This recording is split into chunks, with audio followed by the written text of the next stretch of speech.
So yesterday was the first day of school, the first day of school.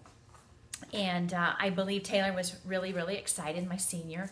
And, she got up early and got ready, went off to school and whatever. But she comes home early this year because she's dual enrolled. And so I wasn't home when she got home. And I knew, when I was out doing my errands and things, I was like, oh, I'm so excited to see what it's going to be like for her first day. What was the first day of senior year like? And I walked in, I was all excited, and she's like, it was fine. I like my teachers, I like my class. No, I don't know anybody really in them, but there's some people I know, the basic stuff. And she's like, Mom, seriously, it's just the first day of school. It's not that big a deal. But for some reason to me, it was, because it's the last one. And I was trying to make it, I think, a bigger deal than it really was. And she was like, Mom, I'm done, whatever, but I need you to sign some paperwork. And I said, all right, I'll sign it. Just bring it on out. Now, you and I have probably been through this paperwork thing, signing thing for, the last 12 years, right? There's always something that parents need to sign. And normally, if we're alike, maybe you read it all. I usually don't. I'm like, I know this is about the school procedures. I know Taylor's listening in class. I know it's going to be okay. And normally, I just sign them. Well, for some reason this year, I decided, nope, I need to read everything. I don't know.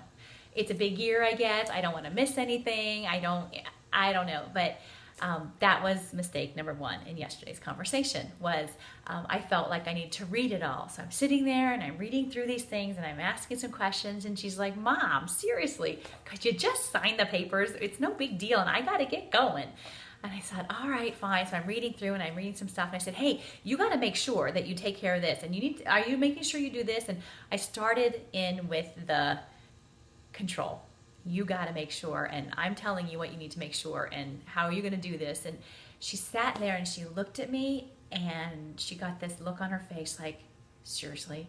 I mean, it was almost disgust. She said, Mom, you really are going to sit here and do this to me? Really? You don't think I can handle all this? Great, thanks. And she got up and she walked out.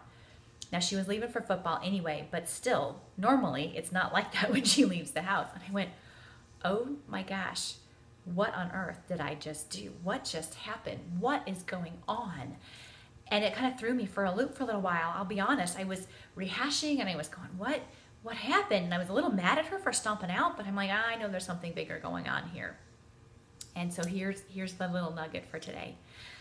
Letting go well, I think is going to mean that we have to back off and trust that they're going to figure it out, and that the consequences they might experience along the way are necessary parts of their story. That's tough for a mama. We've been doing this 17 years, and to back off like that, I don't know about you, but it kind of freaks me out. Like, I don't want her to have those consequences. What if she has really, she misses something that's really important? I mean, this is like the senior year. It's supposed to be really big, right? All of those are worries and fears and doubts. And they're not really directed at my daughter. They're more directed at I want to protect her. But to her, they come across as I don't trust her. And what it really means deep in my heart is that I'm not trusting that not only in her, but that the God that I rely on for my own life is capable enough to walk her through her life, right? And that's just not true. So your God doesn't just walk through life with some of us. He walks through life with all of us. And he's walking with my daughter each and every day in ways that I could never be there for her. And I think a little bit of this is, I can let go and trust him.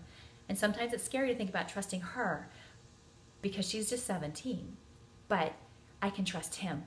And I know that whatever consequences she may have to face are part of her story that she's going to need to become the person that he created her to be. And I know that she needs to experience the triumphs of doing it on her own, because that's something that is going to feed her too and give her the strength to keep trying the new things that are going to be facing her, not just this year, but next year and the years after too. So I believe that today's little lesson is learning to let go well requires to step back and to trust in someone bigger than me is going to step in and walk her now. I know this is going to be tough, but I hope that you'll join me in this. What is your senior asking you to back off and trust him or her with? Until next time, I pray that your senior year is off to a great start.